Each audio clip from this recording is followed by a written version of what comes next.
Hey noble ones, welcome back to Metatron's Academy. Today we are tackling Chilean Spanish. Okay, so far in this series, we've tried to see how much I could understand from Madrid Spanish, we tried Argentinian Spanish, we tried Mexican. Now I'm really interested in Chile. So where is Chile? Geographically, if I'm not wrong, and I swear I didn't check it because I wanted to test my geography as well, I think it's like at the very bottom of South America. Now, watching being in a completely different place and me humiliating myself publicly. Chile. I see. So it's like in the west. It's like west and then all the way there. It's freaking long. Look at that. Mamma mia. Alright, so I'd say let's just jump into it. I don't know much about the accent, the grammar variations, vocabulary. So I've got two videos here. I still haven't watched them. So let's watch them together and let's see how much I can notice when it comes to both the accent and the vocabulary and how much I can understand as a native Italian speaker and fellow Romance language speaker. Let's go. The Chilean Spanish dialect. Español chileno. Numbers. So already when I heard the guy, I don't know if it was just a recorded voice and maybe it didn't get recorded well, but first thing I'm noticing, I don't know if it's a feature only of this variety, but I'm noticing he didn't really say español. I feel like he's dropping the S. Did he say like español? That's what I noticed. Let's see if it's the case. 1, 2, 3, 4, 5, 6, 7, 8, 9, 10. Okay, so it seems like he is dropping the S's, because normally I think the way I would expect it to sound is 1, 2, 3, and then all the rest. So the fact that he's dropping the S's, maybe he was actually dropping the S at the beginning when he said just español instead of español. Sorry if I'm butchering the pronunciation. This is interesting. Let's continue. Greetings and phrases. Hola, buenos días, buenas tardes, buenas noches. Yeah, I think I was onto something. He's dropping all of his S's. I wonder if this is more the case of like informal speech rather than like maybe if you watched the news in Chile, perhaps they would pronounce the S, or maybe they don't. If you are from Chile, please let me know because I'm interested. But so far, this is the first thing I'm noticing. Does it make it difficult for me to understand? Not really. I mean, honestly, you could drop the S, you could pronounce the S. Buenos días. Buenos días. Buenos días. Buenos días. I still understand it, to be honest. Chao, hasta luego. Nos vemos más rato. Permiso. Disculpe. Disculpe. Yeah, even if he says disculpe instead of disculpe, the word is still recognizable. So far, the accent doesn't seem to be a problem. Of course, we need to see when it's actually spoken fluently, if that can become a problem. Por favor. Porfa. Gracias. De nada. Buena. Sí po. No po. Bacán. Pulento. Que brígido. Cuático. Terrible fome. So the last like 4 or 5 I didn't recognize. Like I don't know what they mean. I have no idea. They don't sound like anything like a counterpart in Italian. Of course, adios or addio. Actually, believe it or not, the one without the S sounds closer to the way we say it in Italian, because in Italian we say addio. And it's actually funny because sometimes people in Italy have a little bit of a joke, which is, Spanish is easy for an Italian, just speak Italian and add an S at the end of every word. Well, that doesn't work with Chilean, apparently. That's the first thing we are noticing. ¿Cachai? Estoy pato. Estáis puro ando jugo. Voy al tiro. Chicotea los caracoles. La raja. Me embolé. Me fui en la profunda. Puta la wea. I did not understand anything there. So I don't know if I didn't understand anything because those words would also be present in, say, Madrid Spanish or Argentinian Spanish, and so maybe I didn't know the words and just happened I didn't know them, or if they are specific vocabulary, like maybe like slang, then of course I wouldn't understand it. The wren. El pajarillo. El pajarillo solía tener su nido en el cobertizo del automóvil. Una vez que los viejos salieron volando, querían conseguir algo de comer para sus crías y dejaron a los pequeños solos. Después de un tiempo, el papá pajarillo regresa a casa. ¿Qué pasó aquí? Dice, ¿qué los lastimó, hijos? ¿Están todos aterrados? So I'm noticing that it seems that now in this little section here, which I'm having trouble understanding, to be honest, maybe if you put the fact that it seems like they tend to drop these S's, because I got used to the fact that Spanish adds all of these S's that you don't normally in Italian, the fact that now he's skipping them regularly within a given context when he's reading very fast, it's actually starting to become a bit of a problem for my ability to understand. Fascinating stuff. Un gran hombre del saco vino hace un momento. Se veía tan feroz y horrible. Miró fijo a nuestro niño con sus grandes ojos. Eso nos asustó tanto. Ya veo, dice el papá pajarillo. ¿A dónde fue? Bueno, dicen. Bajó por allá.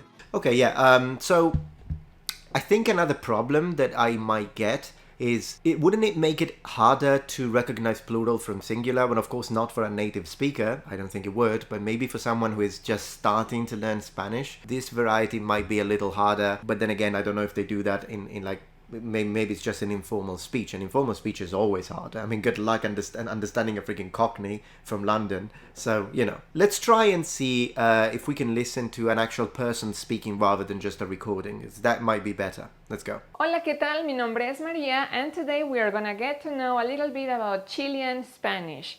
Chilean Spanish is a variation of Spanish, just like Colombian Spanish, Argentinian Spanish. Oh, we are so gonna have to do Colombian Spanish. It's gonna be great, just wait for it. Hola, ¿qué tal? Hoy estoy con Atrapasueños. Ellos son un grupo de amigos que se han dedicado a viajar y vamos a hacerles algunas preguntas, pero primero, preséntense, por favor.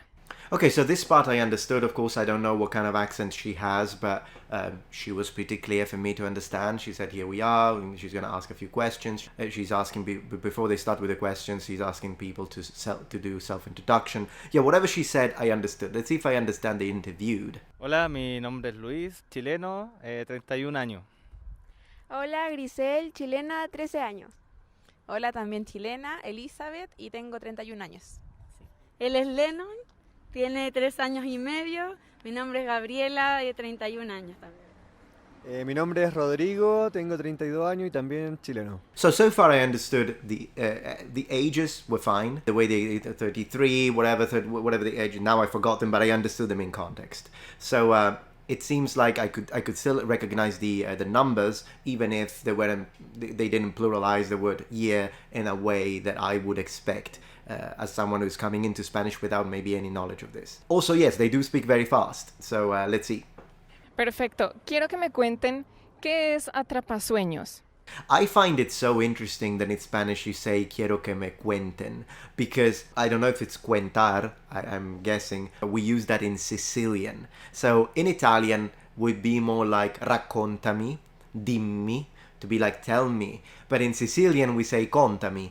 So it's very similar to this verb in Spanish. Fascinating. Do people use it in Madrid as well? Let me know. Atrapasueño es una idea de un grupo de amigos que, bueno, el año pasado empezamos a ver que queríamos conocer el mundo, queríamos salir un poco de lo que era nuestra rutina. Okay, so far again, I'm understanding him. Another thing I'm noticing is that, which I was honestly expecting, is that just like basically all varieties of South American Spanish all the way up to even to Mexican, which Mexico geographically is in North America, all those forms of like New World Spanish, they do have this thing of pronouncing the C and the Z as an S, which is different from the way they do it in Madrid, or I should say just in the majority of Spain, because they pronounce it like an intendental fricative, like a th, like TH in English. I was expecting that, and I'm finding it here. Y empezamos a planear todo nuestro viaje para recorrer todo Sudamérica, ahora agregamos también Centroamérica. So I think he's like they're on a trip with a bunch of friends, and they're going around America, and I think they want to see several places, did he say? Y bueno, y poder conocer las distintas culturas, conocer todo el hermoso continente. Yeah, they can get to know the distinta cultura, I suppose it means the different cultures and the beautiful continent. ¿A qué países han viajado o qué países han visitado? So which countries have you traveled in or visited? Bueno, aparte de Chile, en Bolivia, Perú, Ecuador y ahora Colombia. Okay, so yeah, I recognize everything. So even if she has an accent, not a problem. When she's saying names of countries, I recognize all of those. ¿Cuál es el país que más les ha gustado en lo que han visitado? Pueden ser... So which country is the one you like the most among those you have visited? With all these videos I'm making, I think I'm getting better at understanding Spanish, to be honest. Estos no tiene que ser Colombia. Personalmente a ti, ¿qué país te ha gustado más? So now she asked, and it doesn't have to be Colombia. And the girl right before said, and of course Colombia. So they must be in Colombia as they are having this interview. So I wonder if the interviewer has a Colombian accent, or if you're a native speaker, keeping in mind that I'm coming into this from knowing nothing, please enlighten me. Let me know. Right, so far, I'm actually really interested in this, and I'd like to know because, so of course, they drop the S's. I get that part. But I think they're dropping something else, and I cannot pinpoint it.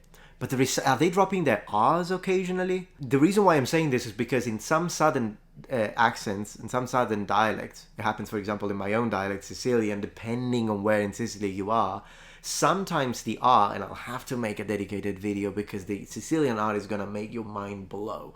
But sometimes, even though we have lots of different options for the R, sometimes we drop it in Sicilian. So like a word like carne, depending on where you're from, it can become canne, or it can just become caine, with the addition of an E, with a complete disappearance of the R. And I'm starting to think, is that something that is happening here? If you're from Chile, do you guys say carne instead of carne? Let me know, because that could be a similarity with some southern dialects in Italian. Right, so within our journey trying to discover the differences between different varieties of Spanish, Chilean Spanish is very interesting to me. The fact that they drop their S's, the fact that I think they drop some of their R's, unless I'm completely wrong with that. I'm sure you'll tell me in the comments. These characteristics make it a little harder for me to follow along, together with the fact that they seem to be speaking very fast.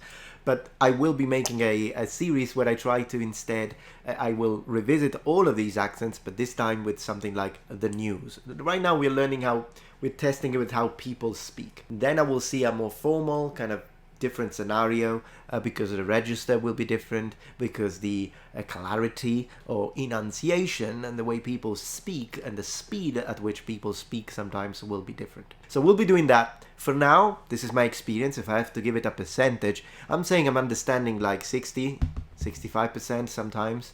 In the sense that there are big chunks that I don't understand, and then I start understanding them again. If you compare it with my experience with Argentinian Spanish, where I could understand basically everything, and then even like Mexican or Spain Spanish, I seem to be able to understand more than this right now.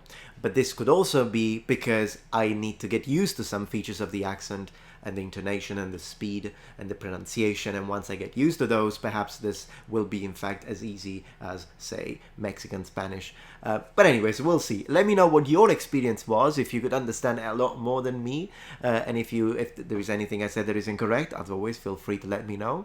And thank you for joining Metatron's Academy.